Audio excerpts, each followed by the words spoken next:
Hello everyone, সবাইকে technical analysis হাবের পক্ষ থেকে শুভেচ্ছা। আমরা আজকে কেপিপিএল শেয়ারটি নিয়ে কথা বলবো। শেয়ারটি আসলে অনেকেই এই শেয়ারটিতে আটকে আছেন। আমি জানি যে শেয়ারটি প্রায় আমরা দেখতে পাচ্ছি যে ফেব্রুয়ারি মার্চ পুরাটা ফেব্রুয়ারি মার্চ এবং এপ্রিল মাস পুরোটাই কিন্তু ডাউন ট্রেন্ডে রয়েছে শেয়ারটি। আপনারা দেখতে পাচ্ছেন যে এখানে ফেব্রুয়ারি মাসের 5 তারিখে বা 6 তারিখে আমরা দেখতে পাচ্ছি প্রথম এখানে রেড ক্যান্ডেল ক্রিয়েট করে। এরপরে কিন্তু বিভিন্ন ফেজে শেয়ারটি বারবার ছোটো ছোটো করে ওঠানামা করে আলটিমেটলি ডাউন ট্রেন্ডে চলে যায় এবং শেয়ারটি অলমোস্ট 35 টাকা লেভেল থেকে কিন্তু আমরা দেখতে পাচ্ছি যে লাস্ট 4 দিন আগে আমরা দেখতে পাচ্ছি শেয়ারটি কিন্তু অলমোস্ট 16 টাকা 50 পয়সার দিকে নেমে যায়। যাই হোক, এখন আমরা আজকে জানার চেষ্টা করব যে শেয়ারটি আসলে এখন কি হতে পারে। আপনারা দেখতে পাচ্ছেন শেয়ারটির কিন্তু ভলিউম যে বারগুলো সেগুলো অলমোস্ট ছোট হতে চলছে। প্রত্যেক দিনই কিন্তু দেখতে পাচ্ছি ভলিউম কিন্তু ন্যারো হয়ে যাচ্ছে।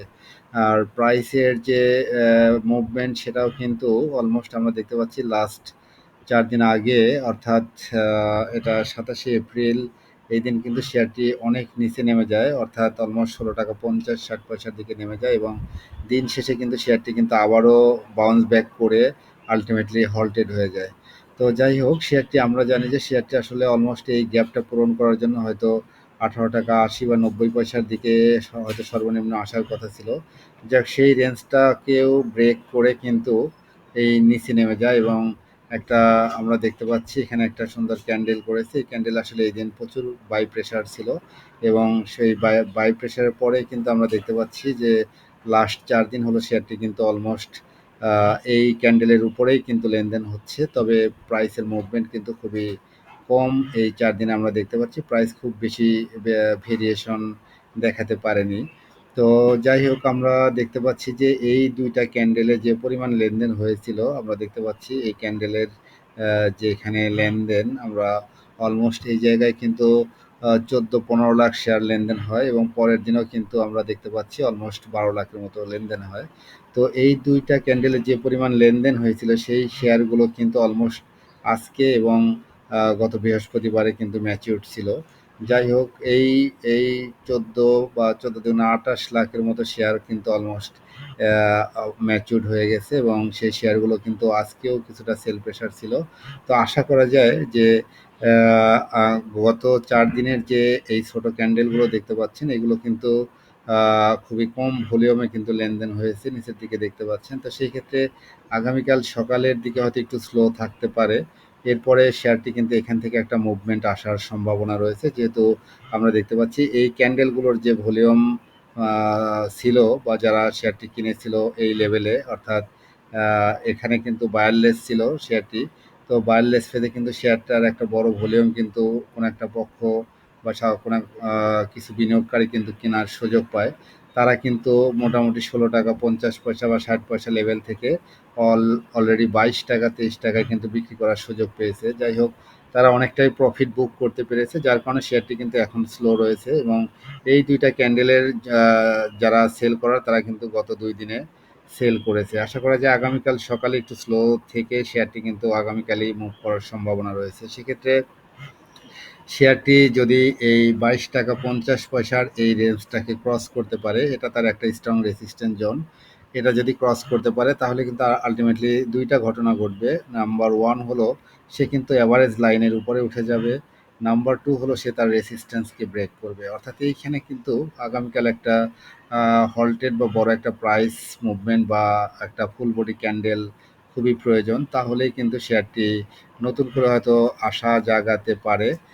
আর এরপরে আমরা যদি অন্য কিছু ইন্ডিকেটর দেখে আসি, আমরা ম্যাকডি দেখব। ম্যাকডি অনুসারে শেয়ারটির ডেইলি চার্টের যে ম্যাকডি আপনারা দেখতে পাচ্ছেন সেটা কিন্তু অলরেডি কিন্তু ম্যাকডির যে কালার সেটা চেঞ্জ করেছে এবং ম্যাকডির হিস্টোগ্রামগুলো আমরা দেখতে পাচ্ছি ক্রমান্বয়ে কিন্তু ছোট হয়ে আসছে।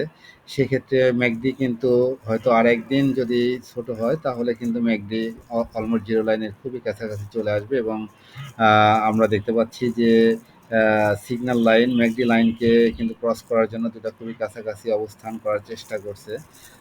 এরপরে যদি আমরা এটাকে উইকলিতে দেখি, উইকলিতে আমরা অবশ্যই একটু নেগেটিভ বিষয় দেখতে পাচ্ছি যে উইকলি ম্যাকডি কিন্তু লাস্ট তিন তিন সপ্তাহ কিন্তু সে জিরো লাইনের নিচে কিন্তু ম্যাকডি হিস্টোগ্রামগুলো তৈরি করেছে। তো সেক্ষেত্রে যদি এই সপ্তাহে প্রাইস মুভমেন্ট দিতে পারে তাহলে হয়তো ম্যাকডির এই সপ্তাহের যে ক্যান্ডেল সেটা কিন্তু একটু হয়তো ভিন্নতা আসতে পারে। এরপরে আমরা যদি মানি ফ্লোটা বা আরএসআইটা দেখি, আরএসআই এর ডেইলি চার্টে আরএসআই আমরা দেখতে পাচ্ছি আরএসআই কিন্তু সুন্দর আরএসআই এর যে রেঞ্জ 30 সেখানে কিন্তু সাপোর্ট নিয়ে কিন্তু আরএসআই উপরের দিকে যাচ্ছে। এখানে হয়তো একটা রেসিস্ট্যান্স রয়েছে, এটা ক্রস করলে আরএসআই কিন্তু অলমোস্ট 48 পর্যন্ত ওঠার জায়গা রয়েছে। এরপরে যদি আমরা আরএসআই এর উইকলি চার্ট দেখি, আরএসআই উইকলি চার্টেও দেখতে পাচ্ছি যে লাস্ট 2 উইকস কিন্তু ছোট ছোট করে আরএসআই এর একটু মুভমেন্ট আমরা দেখতে পাচ্ছি। এরপরে আমরা যদি কিছু ইন্ডিকেটর দেখি, উইকলি চার্টে আমরা দেখতে পাচ্ছি যে প্রাইসের যে উইকলি চার্ট সেটা লাস্ট উইকে কিন্তু আমরা দেখতে পাচ্ছি শেয়ারের একটা গ্রিন ক্যান্ডেল এখানে ক্রিয়েট করেছে। আর ভলিউম বারগুলো কিন্তু দেখতে পাচ্ছেন ক্রমান্বয়ে কিন্তু একদমই ছোট হয়ে আসছে, অর্থাৎ ভলিউম কিন্তু খুবই ন্যারো হয়ে আসছে। তো সেক্ষেত্রে এই সপ্তাহে যদি ভলিউম বাড়তে পারে, এবং এই সপ্তাহে কিন্তু আমরা দেখতে পাচ্ছি গত সপ্তাহের চেয়ে উপরেই কিন্তু প্রাইস শুরু করেছে এবং আজকেও হয়তো প্রাইসটা পজিটিভ ছিল, 30 পয়সা পজিটিভ থেকেই কিন্তু শেয়ার ক্লোজ হয়েছে। তো সেক্ষেত্রে যদি এই সপ্তাহ পজিটিভ থাকতে পারে তাহলে কিন্তু তার এই লেভেলটা অর্থাৎ 22 টাকা 50 পয়সার গত সপ্তাহের যে হায়ার হাই সেটা কিন্তু ক্রস করে যেতে পারে। তো যাই হোক, এখন যেহেতু ভলিউম ন্যারো হয়ে আসছে সেক্ষেত্রে ভলিউম এখানে বাড়লেই কিন্তু প্রাইস মুভমেন্ট করার সম্ভাবনা রয়েছে। আলটিমেটলি 25 টাকা লেভেল তার একটা স্ট্রং রেসিস্ট্যান্ট জোন। 22 টাকা 50 পয়সার পরে তাকে 25 টাকা বা 50 পয়সা বা 26 টাকার এই রেঞ্জটাকে কিন্তু তাকে ভাঙতে হবে, এবং এটা ভাঙলে কিন্তু সে তার উইকলি অ্যাভারেজ লাইনের কিন্তু উপরে উঠে যাবে। এরপরে আমরা যদি এখানে ইসিমোকো ক্লাউডটা দেখি, ইসিমোকো ক্লাউড আমরা দেখলে হয়তো উইকলি চার্টে দেখব,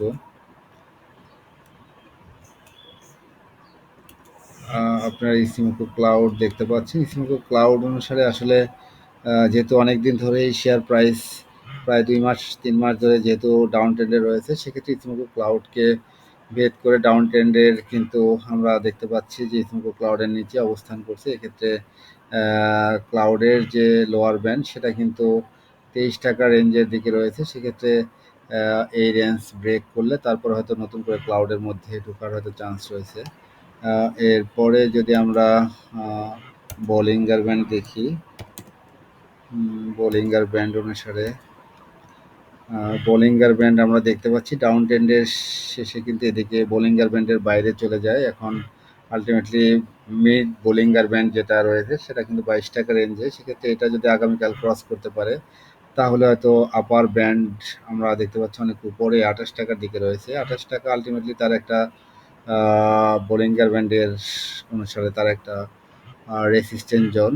তো যাই হোক, এই হলো এই শেয়ারটির আপডেট। তো সেক্ষেত্রে শেয়ারটি আসলে দেখার বিষয় যে আগামীকাল বা পরশু ভালো করে কিনা। যদি এই 2 দিনে হয়তো 22 টাকা 50 পয়সার উপরে যদি ক্রস করে উঠে যেতে পারে তাহলে হয়তো এই শেয়ারটি আবার নতুন করে সম্ভাবনা দেখা দিতে পারে।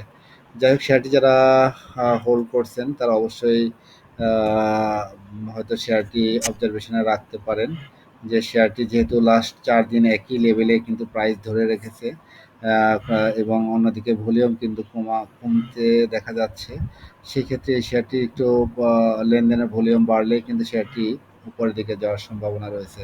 তো যাই হোক, আলটিমেটলি যদি বলি, শেষ কথা বলি, তাহলে শেয়ারটি অ্যাকচুয়ালি 22 টাকা 50 পয়সার এই রেসিস্ট্যান্ট জোন যদি ক্রস করতে পারে তাহলেই এই শেয়ারটিতে নতুন করে হয়তো সম্ভাবনা দেখা দিতে পারে।